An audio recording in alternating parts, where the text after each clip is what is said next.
piores fases que eu acredito que seja na vida de um homossexual, de um gay, é quando é na sua adolescência, lá pelos seus 12, 13 anos. E eu também acredito que a história sempre é a mesma, só muda o nome dos personagens. Porque primeiro a gente passa pelos conflitos pessoais.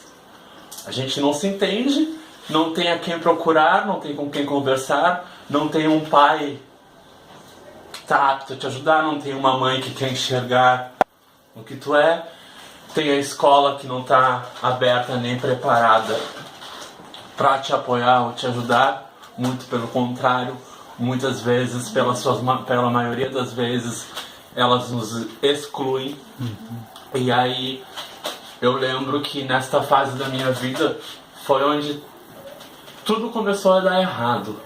Eu acho que foi a piores coisas que eu passei na minha vida, eu passei na minha adolescência e na minha juventude, que foi a fase escolar, onde ir pra escola era um inferno. Ir pra escola, tipo, quando a gente vai pra escola com essa idade, a gente deixa de ter identidade, de ter nome, de ser chamado com aquele nome que tem na chamada. Porque a maioria das vezes na escola, o meu nome era a bichinha, o viadinho, o putinho, a menininha, o afeminado. Muitas vezes a gente era obrigado a jogar futebol e queria jogar caçador. Não quer andar com as meninas, não pode andar com as meninas porque tem que andar com os meninos. Então é muito complicado. E eu lembro que eu sou uma pessoa trans, só que eu não sabia o que era uma identidade transexual, eu não sabia o que era identidade de gênero. Meu primeiro entendimento comigo mesmo foi como homossexual, foi como gay. Por isso que eu posso falar com tanta prioridade do que é sofrer homofobia, do que é ser gay em uma sociedade, porque durante um tempo da minha vida eu tive que assumir essa identidade homossexual. Primeiro porque quando tu assume pra tua família que tu é gay, a primeira resposta que tu recebe ou é não aceito, ou tu é aceito, mas sempre com alguma ressalta, tipo, eu até te aceito gay, mas eu não aceito que tu te vista de mulher. E então na maioria das vezes isso é o que acontece com a gente. Daí eu lembro que a minha família tinha uma desconfiança já de mim, alguns amigos por perto já sabiam, tipo nos meus 14, 15 anos, só que eu tinha medo de contar pro pai, pra mãe, eu tinha medo da reação do meu pai, porque meu pai era um pouco violento na minha juventude, na minha adolescência.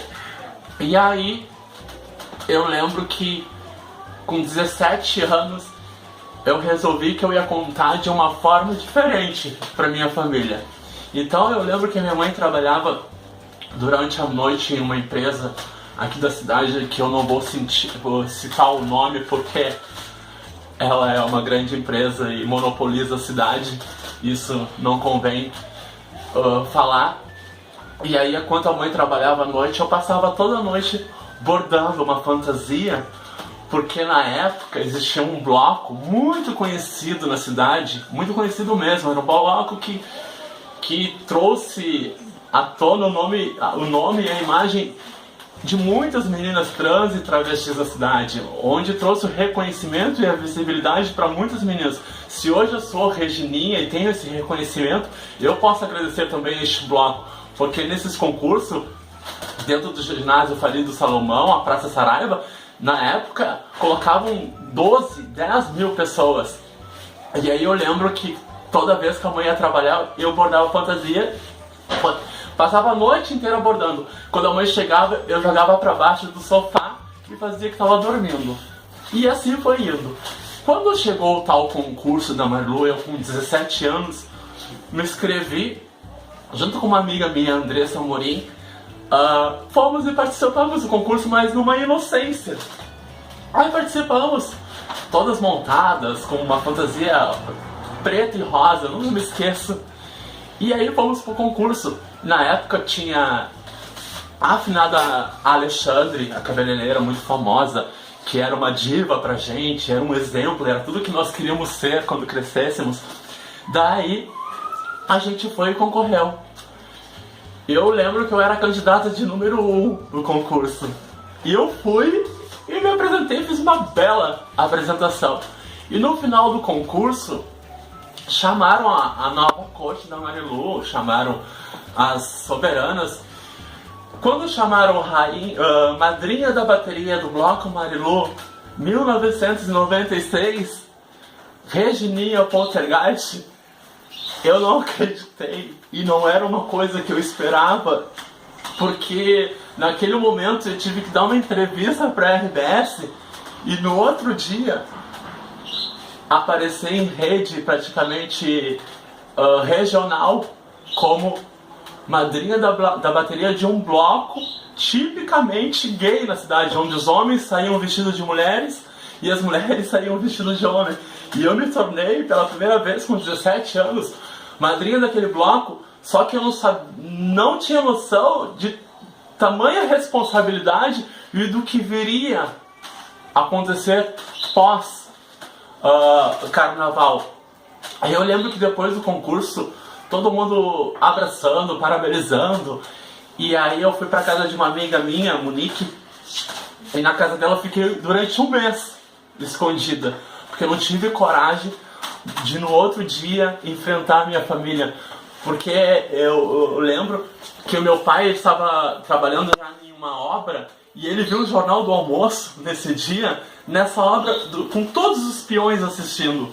E coitado do meu pai, foi uma pegação naquele dia. E aí isso fez com que eu me empoderasse, porque eu já sempre fui metida, sempre fui invocada mesmo, eu sempre fui de lutar, de acreditar, e era isso que eu queria, e era o que eu era, e eu não podia lutar mais contra a minha identidade. Daí, durante este mês, eu voltei para enfrentar a minha família. Eu nunca esqueço quando eu cheguei na sala, estavam todos sentados, e aí eu soltei, conversei com eles e ficou tudo numa boa. Só com essa ressalva do que, tipo, te aceitamos gay, mas não te aceitamos vestido de mulher, não te aceitamos travesti. Só que a minha identidade era uma identidade trans, e dentro de mim era o que realmente acendia, era a identidade feminina, e era o que eu queria pra mim. E naquele momento foi um balde de água fria. E daí vieram outros conflitos, acabei saindo de casa. E aí um dia, já sem estudo, sem trabalho, todo mundo dizia não, era uma pegação na rua. Muitas vezes eu lembro de eu e algumas amigas minhas andar na rua, jogarem ovo, tomate, lixo. Isso era o que acontecia com a gente na década dos anos 90. E só que isso nunca fez com que eu desistisse e realmente apostasse em quem eu sou.